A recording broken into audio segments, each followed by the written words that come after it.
Well, hello. Today is Saturday, March 9th, and we're going to talk about the pamphlet that we got from Weight Watchers, WW, and it's about setting your goals, setting goals for success. I did set my own little personal goal for Lenten season that by Easter I want to lose 10 pounds, which brings us to the good news. I did ask for a new book. I don't know if I told you last week. I don't know if I said it on my daily vlog or on this. But I did ask for a new book, and I'm going to take it one day at a time. That's what I'm going to do. And I had a loss today of 2.9, and so I'm down to 235.4, and I've lost 68.8. My highest I've lost since I joined Weight Watchers is officially with the Weight Watchers is 77 pounds. I started Weight Watchers at 304.2. I weighed 310 when I decided I was going to join Weight Watchers, but thought I'd lose a little bit of weight before I went. I kind of kicked myself for that because my loss would be so much better looking officially. But I know what I've lost, so I think I'm doing really well. I'm well on my way to success. So today the quote was, a goal without a plan is just a wish. Wait a minute. A goal without a plan is just a wish, which is true.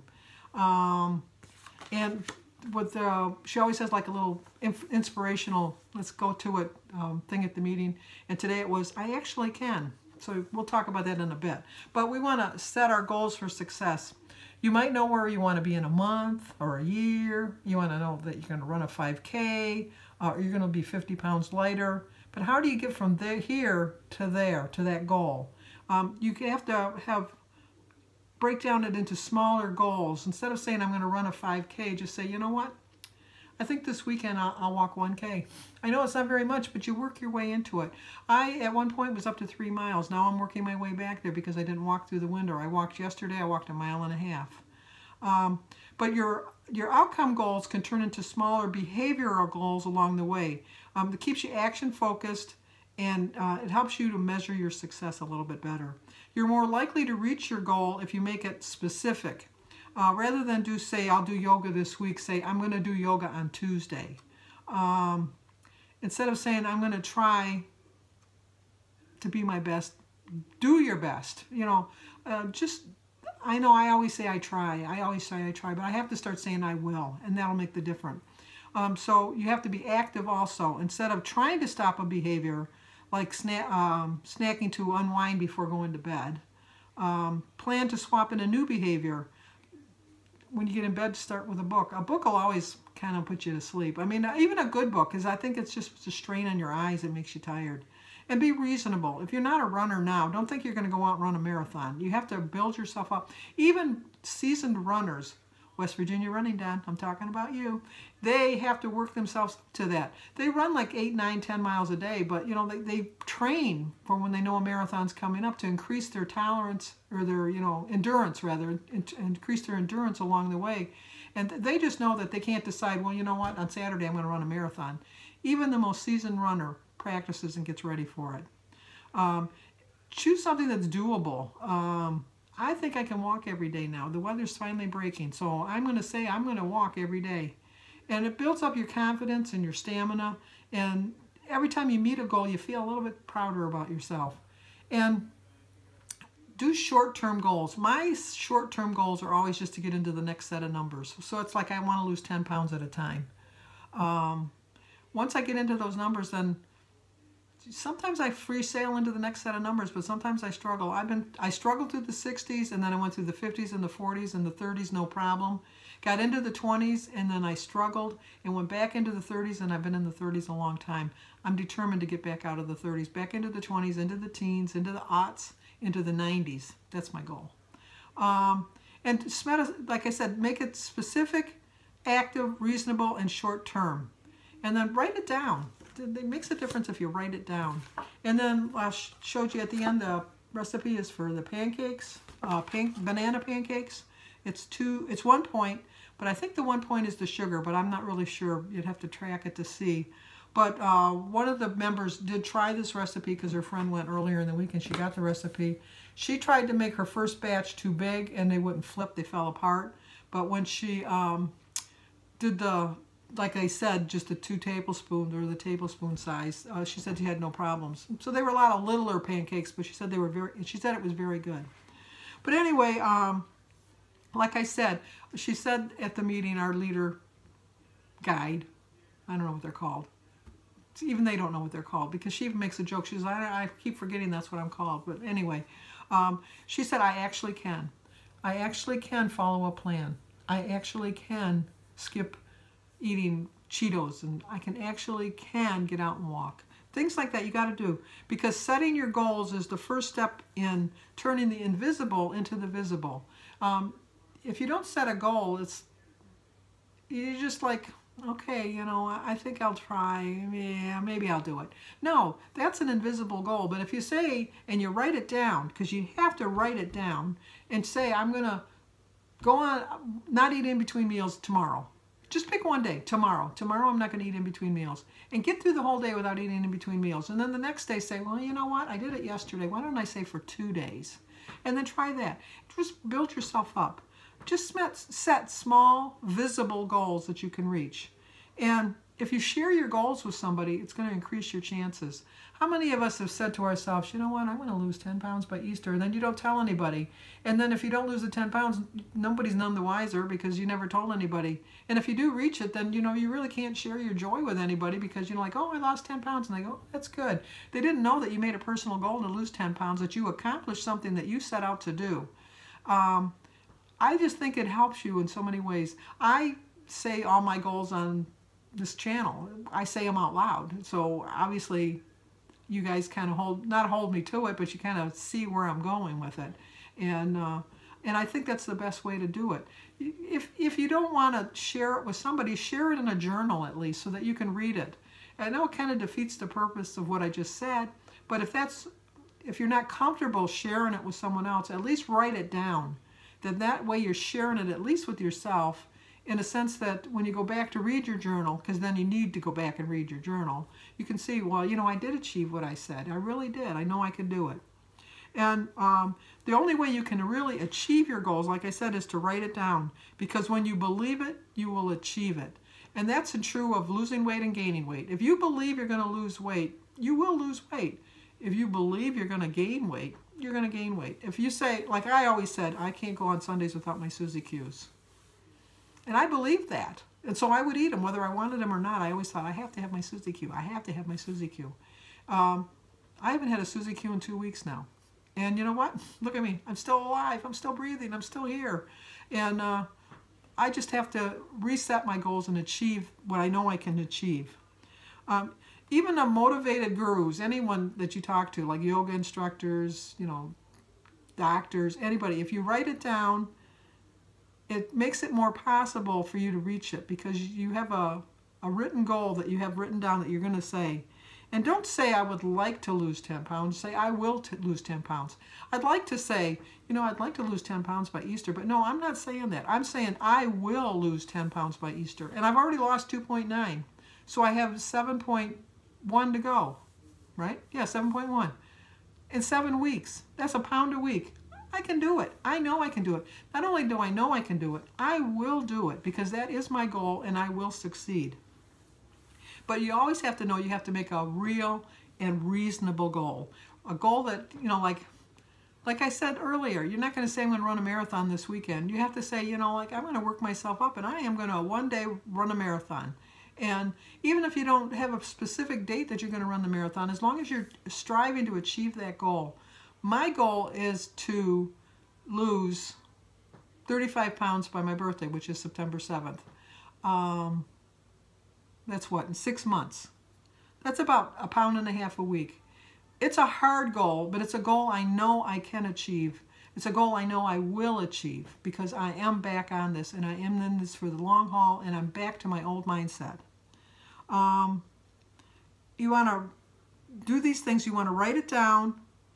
Do what you want to get done today, and know that you're going to do it today.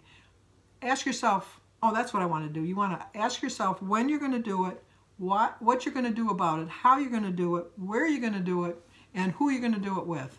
So I'm going to do this with the help of you guys. I'm going to do it every day. I'm going to track every single day. I'm going to film. I'm going to show you my food every day. I'm going to do it through the Lenten season. I'm going to reach my 10-pound goal through the Lenten season. So those are my small-term goals that I'm trying for. But always remember, you want to make a realistic goal.